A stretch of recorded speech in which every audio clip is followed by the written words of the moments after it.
Tuloy ang pagsabog ng ligaya dito sa Who Wants to be a Millionaire. 250,000 pesos na ang pera na ipon ni Yen Yen.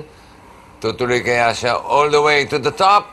Ito ang tama sagot sa tanong na, aling insekto ang kabilang sa genus na Vespa? Grasshopper, hornet, dragonfly, mosquito. Humingi siya ng tulong sa ating audience. Ginamit niya ang huling lifeline na People Speak.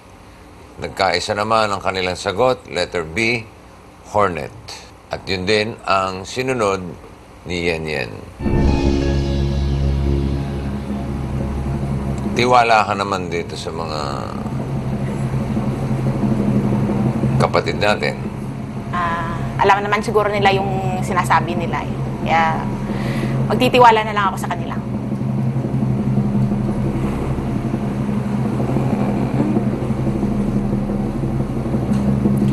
Hornet is correct. 400,000 pesos. At si Mike, Juday, and Marbs, hati-hati kayo sa 20,000 pesos. Very good.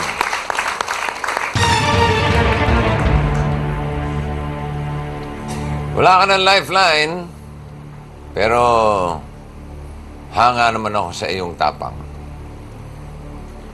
Here's a question for 600,000 pesos. Sinong national artist ang lumikha ng double-sided crucifix sa UP Chapel? A. Napoleon Abueva. B. Arturo Luz. C. Guillermo Tolentino. D. Ang Kyukok. Ang alam ko kasi si Arturo Luz kasi ang Kyukok, parehong painters to eh. So, malamang hindi sila makagawa ng double-sided na crucifix kasi parang ano yan, sculpture yun, di ba? Si Abueva, yung alam ko yung nakadipa, siya yun, di ba? Hindi lang ako sigurado.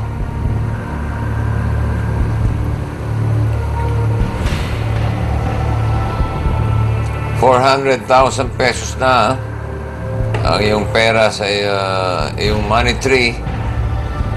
Pag tama, aakyat sa 600,000. Pag mali, babalik ka sa 150,000.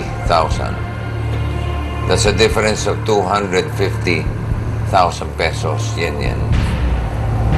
Konting ingat lang.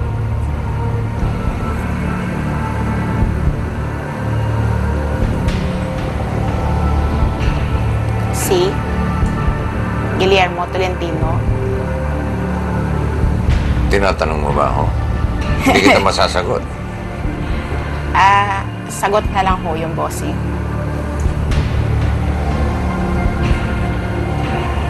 Alam mo ba yan, sinasagot mo? Gut feel ko lang po, bossing. Kasi si Abueva parang yung ano yung oblation yata yung ginawa niya. Pag nagkamali ka, para kang nawala ng 250,000 pesos.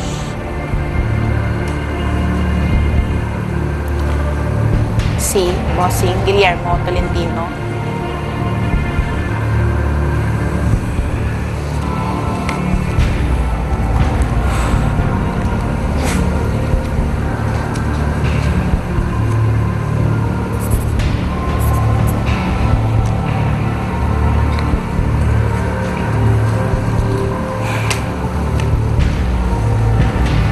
Shane Buhayan,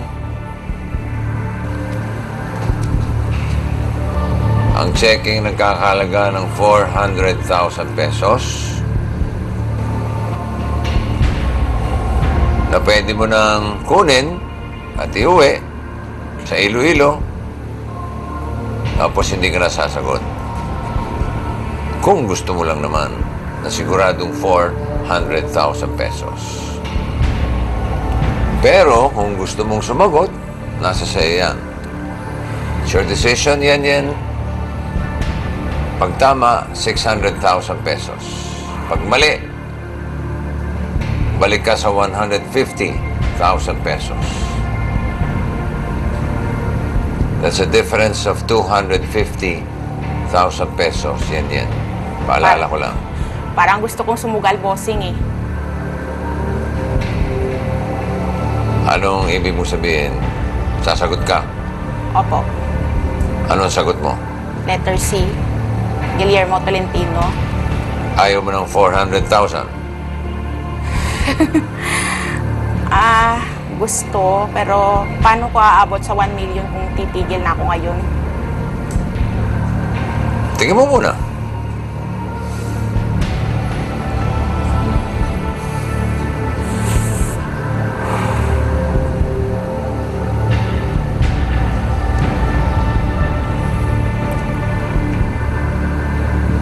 Parang humigpit yung hawak mo.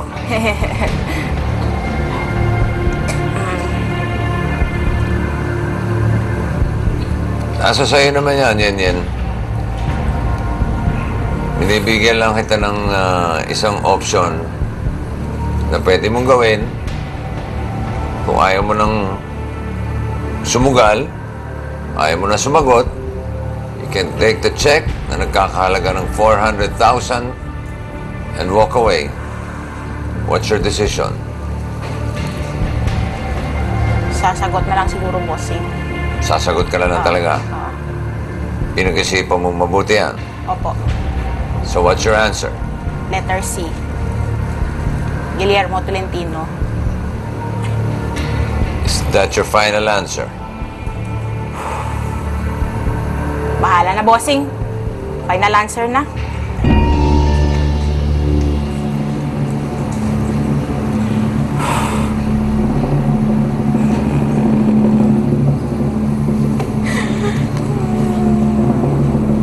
Say goodbye.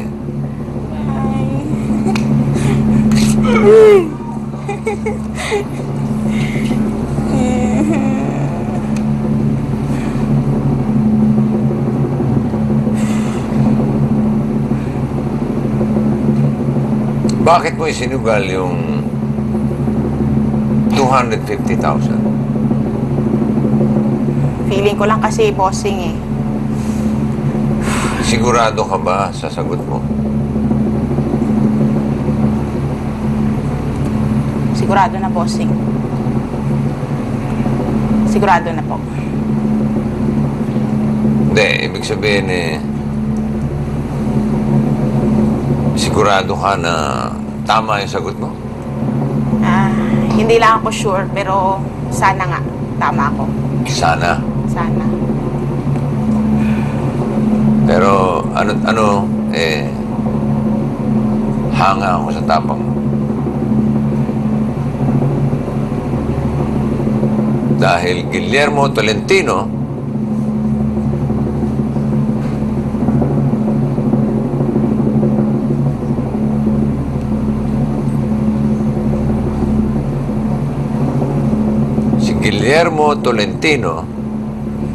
ang gumawa ng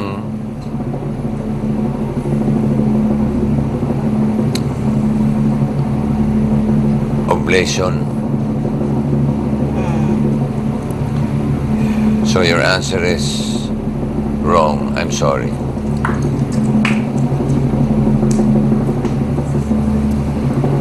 The correct answer is Napoleon Abueva. Parang baliktad yung... Okay pa, baliktad nga. Sayang. Pero okay lang. At least may 150 ako. Sabi mo nga, paano ka makakarating ng 1 milyon kung di ka daraan sa 600, di ba? Kaya lang, ganun talaga At least you gave it a try. Ayos na rin. Ayos na rin, boss. Meron ka namang 150,000 pesos. Okay? Pero, nag-enjoy ka naman. Enjoy naman, Bet. Oo. Siyempre. Tsaka na-meet kita. Paano yung pasalubong ko? Nakalimutan mo? Baka Baka sa susunod na lang. Kung naka-600 na 1 million, ako, dami ko pa sa lubog sana. Sana eh. Okay ka lang? Okay lang. Alright. Congratulations! Yan. Thank you. Adrian, maraming salamat ha. Peace tayo, Brad. Peace. Okay. Thank you. Ano yun? Ha? Muntik na ako sumama. Wala na tayong oras, pero kaninong pangarap kaya na maging milyonaryo ang susubukan nating maibigay? Alamin yan next week. Ako po si Vic Soto. See you next Sunday dito sa paboritong game show ng mundo, ang Who Wants to Be a Millionaire?